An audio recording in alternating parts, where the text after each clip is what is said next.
Brett Lilly has supported independent tech news directly for 5 years. Be like Brett. Become a DTNS member right now at patreon.com/DTNS. This is the Daily Tech News for Monday, June 17th, 2019 in Los Angeles. I'm Tom Merritt. And from Studio Feline, I'm Sarah Lane. And I'm the show's producer, Roger Chang. Let's get ready for tech news. We got a lot of stuff for you today. We got some Huawei news. We got some weird non-copyright, but using lyrics without permission news. But let's start, Sarah, with some tech things you should know. Let's do it, Tom. Counterpoint Research estimates the smartphone market in the Africa and Middle East regions in Q1 increased by 6% year over year, while feature phones declined 6%. More than 70% of smartphones sold in the region were priced below $150. China's Transition leads the market with 90% share under its Techno, itel, and Infinix brands. It also offers digital media services like the music platform Boomplay. Huawei was the fastest growing brand, up 27% year over year.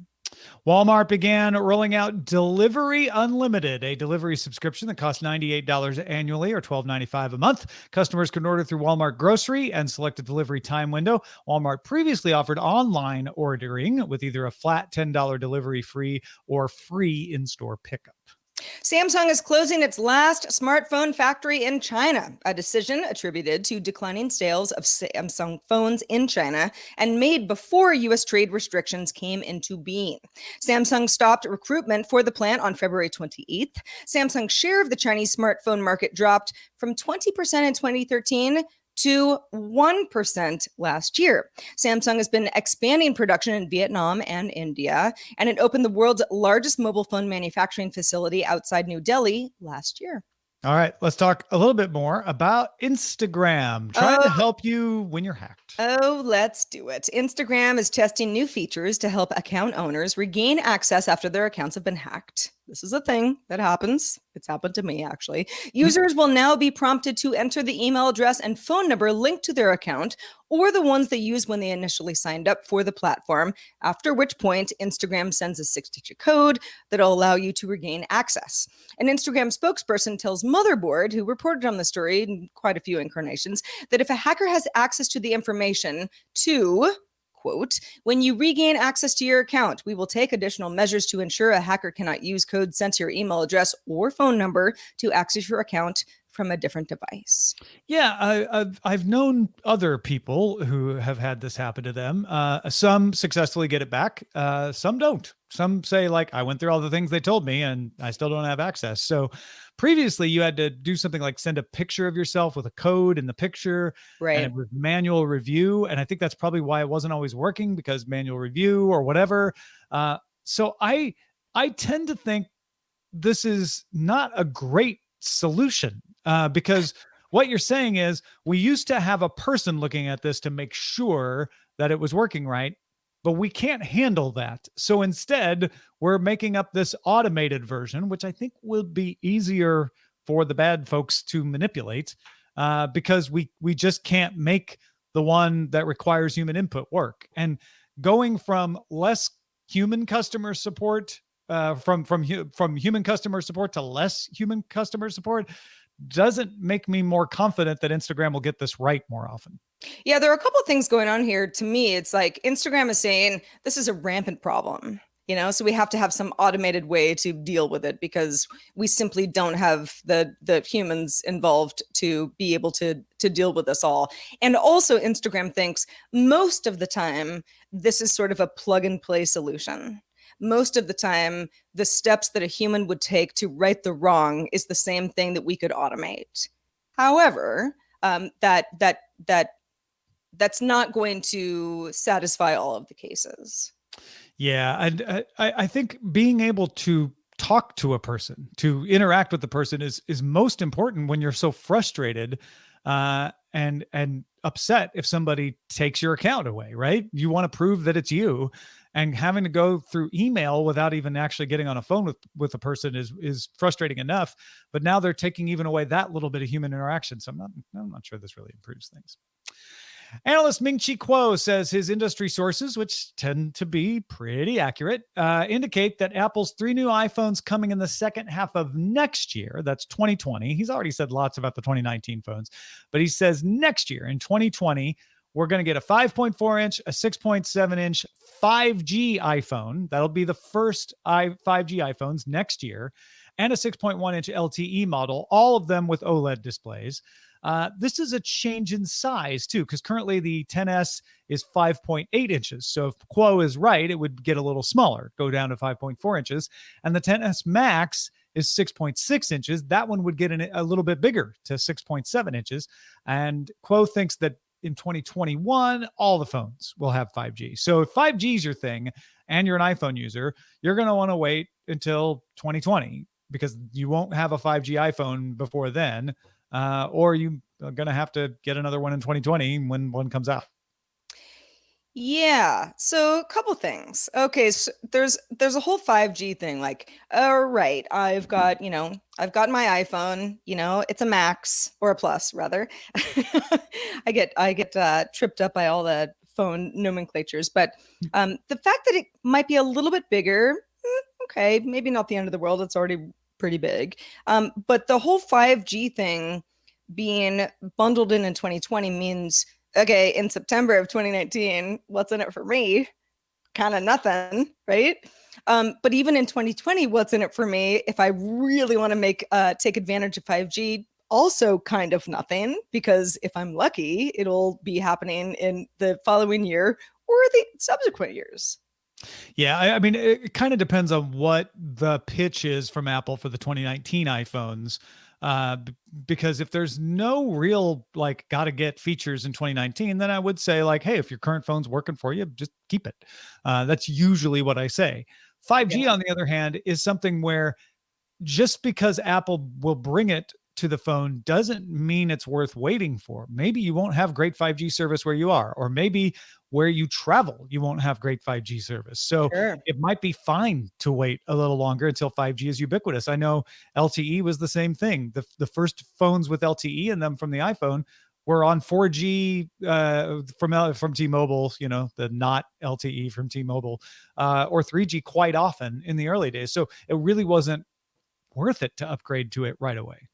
I think that's true of all phones, actually.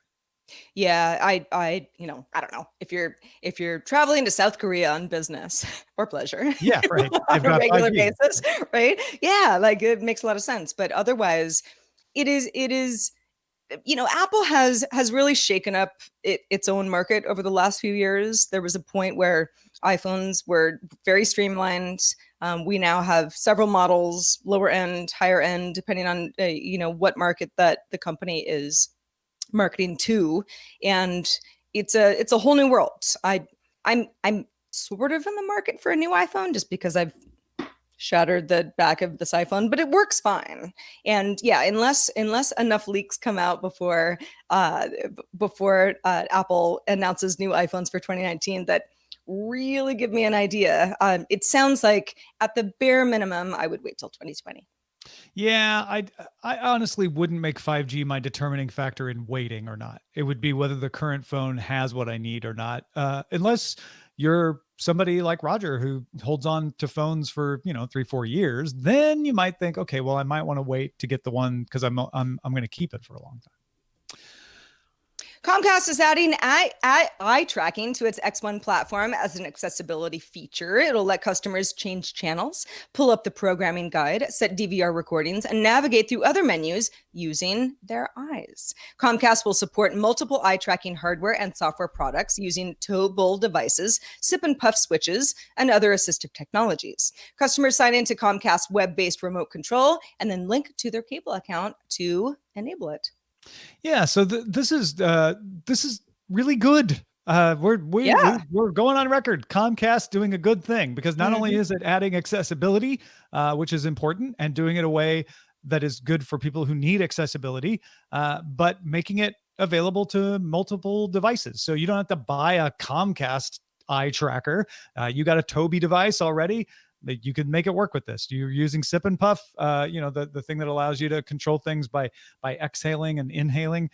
You can use that. So this, people who are very close to accessibility out there or rely on this every day for their job, let us know if there is some cracks that aren't filled here. But it seems like the right way to roll this sort of thing out.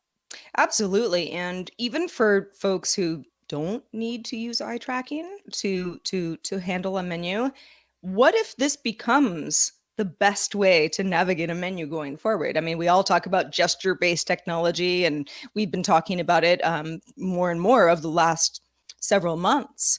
Is this something that is indicative of the way that we end up dealing with our cable menus in the future? Yeah, wouldn't it be great if finally accessibility, like just avowedly led the way? A lot of times, Yeah. accessibility functions are turned into like nifty tips and tricks for people who don't need them because they do nifty things. Other times, people come up with stuff that are fun for most users, and then like, oh, this could also be an accessibility feature. This is very much just an accessibility feature right now. You wouldn't use this if you didn't need it because of the way they set it up. You take your existing accessibility devices and you make them work with X1. But eventually that doesn't mean that you couldn't also integrate this into other devices and expand the ability to do some eye tracking in a responsible, non-invasive, non-tracking your private information kind of way to make the interface better for everybody. Yeah, I have it in my heart that I want this to actually be the coolest way to do it, so the rest of us, we have to get on board rather than, someone who needs accessibility to have to do things differently. And again, as Tom said, let us know. Yeah, feedback at dailytechnewsshow.com. What do you think as an accessibility user about Comcast adding eye tracking to its X1 platform? You don't have to be a Comcast user, just have an opinion about it. But I have to believe that this is leading the way. And we're not saying that Spectrum and Charter don't have their own accessibility. There's screen readers out there, and all of those companies are doing something, but this is certainly the most advanced that I've seen yet. Samsung's US support account tweeted out that Samsung TV owners should run the built-in virus scanner every few weeks to prevent malicious software attacks on your TV. The tweet, which included an instructional video, has now been deleted. Why was it deleted? My guess is because The Verge ran headlines like Samsung Smart TV virus scan malware attack tweet convinces you should own a Samsung Smart TV.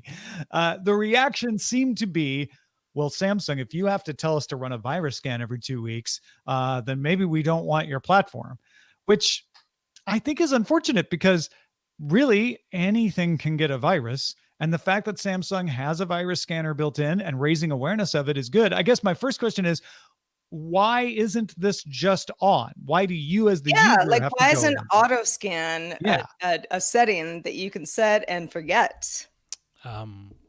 Especially if they set it up so it runs in the like at night when you're asleep, because I'm sure there might be a noticeable lag on menus or any kind of OS Slow operating. down your interface.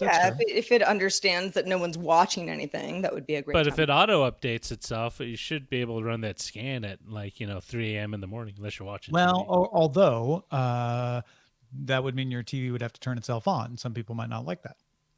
It's true, but most TVs generally have a soft on and off, like they're still pulling current, so they can instantaneously be turned on, like my Samsung TV.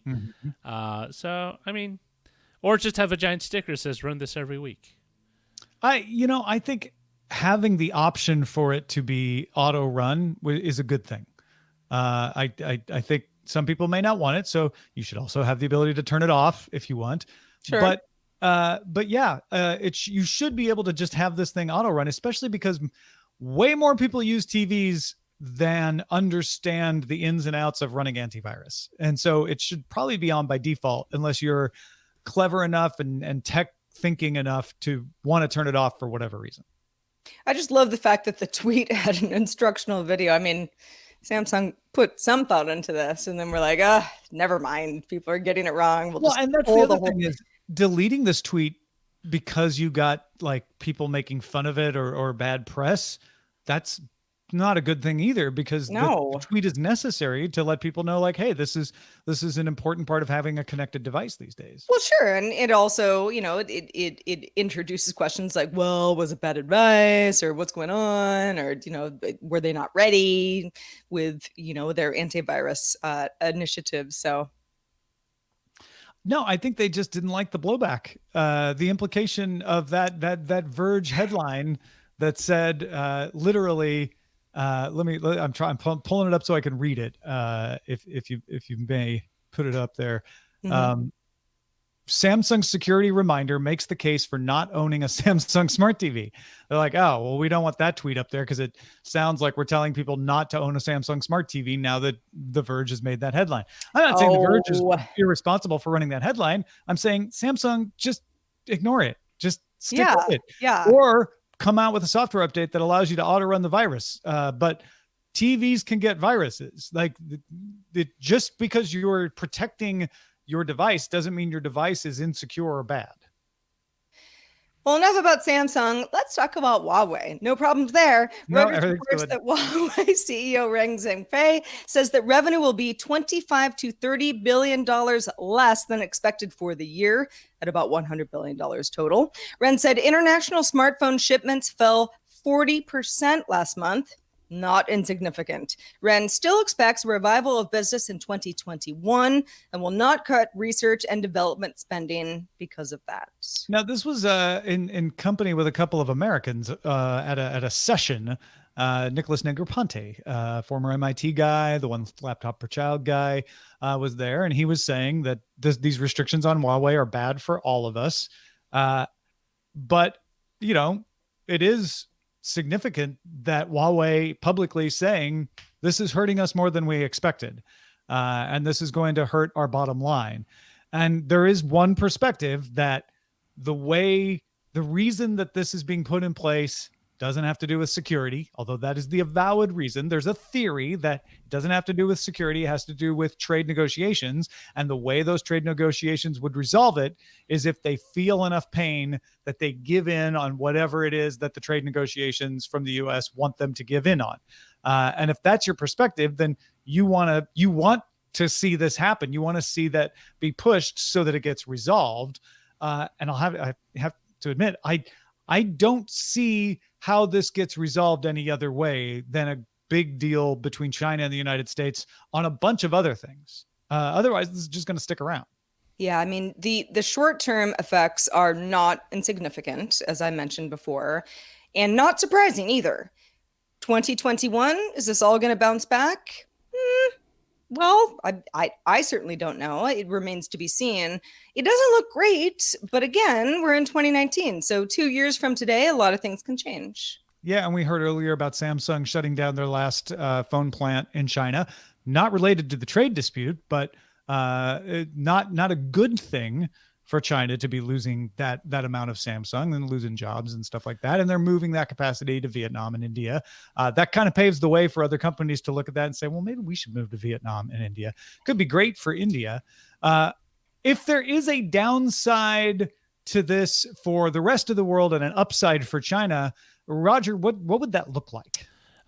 So I posited a theory that potentially, and this is no sure bet, that this could stiffen resolve within the Chinese tech community to in-source or develop a lot of these components internally themselves. Now, of course, that takes time and takes money, something they could basically ask the Chinese government for.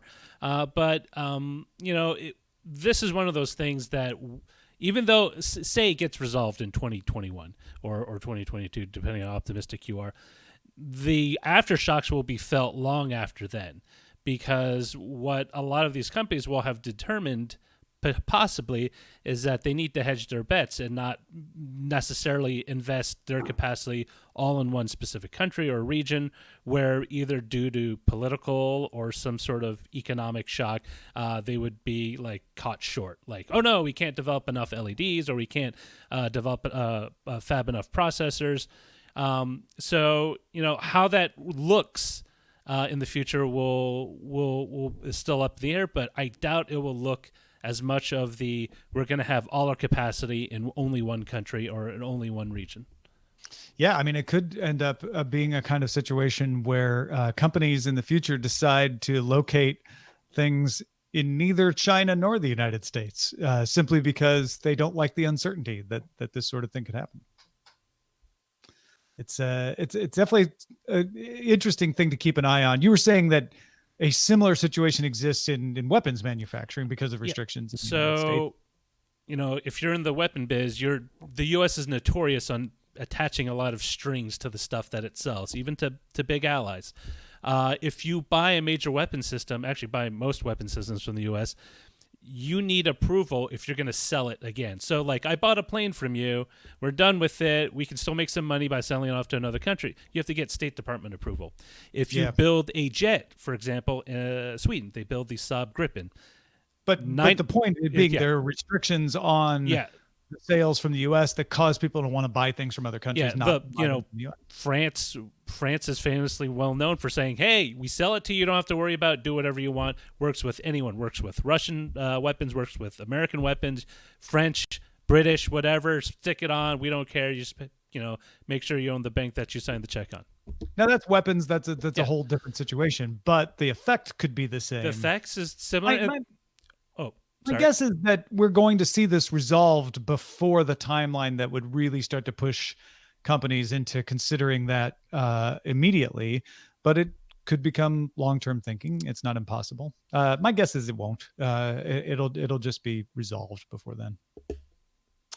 The Wall Street Journal reports that Genius Media Group, which runs a website with song lyrics on it, has filed complaints against Google for antitrust and violation of terms of service.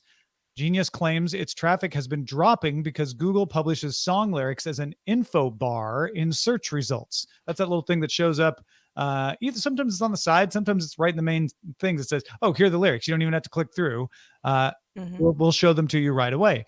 Not only that, but Genius claims that Google uses lyrics from Genius's own site without permission. Genius notified Google in 2017 and again in April that this was happening. Google says the lyrics that appear in its info bars are licensed from partners, that it has not been stealing them from Genius. But Genius, being called Genius, watermarked its lyrics by alternating the apostrophes between straight and curly in a particular sequence. Genius claims that the straight and curly stand in for dots and dashes and can be converted to Morse code spelling red-handed. I love this story just for that, because that is super cool. After the Wall Street Journal article on this was first published, Google said it was investigating and would terminate agreements with partners who were not upholding good practices. That makes me think that Google wasn't taking things from Genius without approval, but that some of its partners might have been. And so, in other words, think of it this way: an unscrupulous Google partner steals Genius's lyrics, and then through the partnership with Google provides those lyrics that show up in the info bar, and the curly straight pattern is preserved throughout that transaction. Man, the partners of the large companies who do these bad things, where the large company goes, "Well, that was a bad partnership. Sorry, but it wasn't us." They're really they're amassing themselves, aren't they? Yeah, I mean, this one isn't as bad as a Cambridge Analytica, right? Certainly not. Yeah, we're talking about rap lyrics. Of that, but it is something where companies are going just for their own benefit. They should look closely at the practices of partners, and that's not the way we thought the internet was going to work back in the 2000s. It would all just happen automatically. You sign up the partner, the partners show up, they do the things. And the bad information would get driven out somehow, but that doesn't seem to be the case. And it's interesting too, because these lyrics belong to the songwriter. Yeah. So in order to be able to put them on your site in the first place, Genius and everybody else have to get a license to do that. So they don't belong to Genius. But what Genius is claiming is, because Google puts the lyrics in the search info bar, it's antitrust. They're using their dominant position to drive down Genius's business. And it also violates their terms of service that says you can't take these lyrics off our site and use them yourself. And it's not as if Google wouldn't have a group of people, an arm that would be working on this, but it does make more sense that it would be sort of like, all right, we have bigger fish to fry. This is an interesting thing for search results. Let's hire this company to do this for us. And that company might be working with Genius in a way that Genius takes issue with. Yeah. Well, folks, if you want to get all the tech headlines each day in about 5 minutes, be sure to subscribe to dailytechheadlines.com. Also, thanks to everybody who participates in our subreddit. You can submit stories. You can also vote on other people's stories at dailytechnewsshow.reddit.com. We're also on Facebook, facebook.com/groups/dailytechnewsshow. Let's take a look at the mailbag. You know, I mentioned our Facebook group, and we're going to pull from something from our Facebook group today. So John, who wrote us over the weekend, said, remember the story about John Deere not allowing farmers the ability to repair their electronic farm equipment? I was watching Smarter Every Day, and Dustin, who is a host on the show, made a profound statement that I think might not be understood by normal people. That statement is, quote, when a farmer's equipment breaks, they can't wait for help. They know their equipment and they fix it themselves. John says, Smarter Every Day is an awesome show if you haven't seen it before. And then he links us to a Wired article. Yeah, there was a good and I felt very respectful discussion amongst people to say, well, there is a limit to that. You know, there's certain hydraulic systems and things that would be dangerous for a farmer to fix themselves. And if that breaks, then they have to call somebody. And very rightly, the debate then becomes, okay, yes, that's true, but is electronic farm equipment at the same level of as like dangerous mechanical equipment? If it's, I could fix it, but I'm prevented by DRM or the law, versus I'm prevented because I'm afraid I'll take my own hand off. I think that's an entirely different thing. But there was a good discussion about that in the Facebook group for sure. Well, keep it coming, everybody. Facebook group alive and kicking. Yes, indeed. Thank you, John. Thank you, everybody there. And I want to give a shout out to Mr. Six, J6 Toes on Twitter, who used one of my editor's desk episodes to teach the difference between informational text and persuasive text at summer school. That's awesome. That's what that editor's desk is for. You get it delivered if you're a patron at the $5 a month level. But the idea is you should be able to use it. It's not DRM'd. It's freely available, and make use of it. And I was so glad to hear that. So thank you, Mr. Six, for using that. If you would like to be getting that editor's desk delivered to you directly in your RSS feed, become a patron at patreon.com/DTNS. Got a question, got a comment, got any feedback whatsoever? Well, our email address is feedback@dailytechnewsshow.com, and we welcome them. We're live Monday through Friday at 4:30 p.m. Eastern, 2030 UTC. You can find out more and tell a friend. dailytechnewsshow.com/live. Back tomorrow with Patrick Beja. Talk to you then. This show is part of the Frog Pants Network. Get more at frogpants.com. Diamond Club hopes you have enjoyed this program.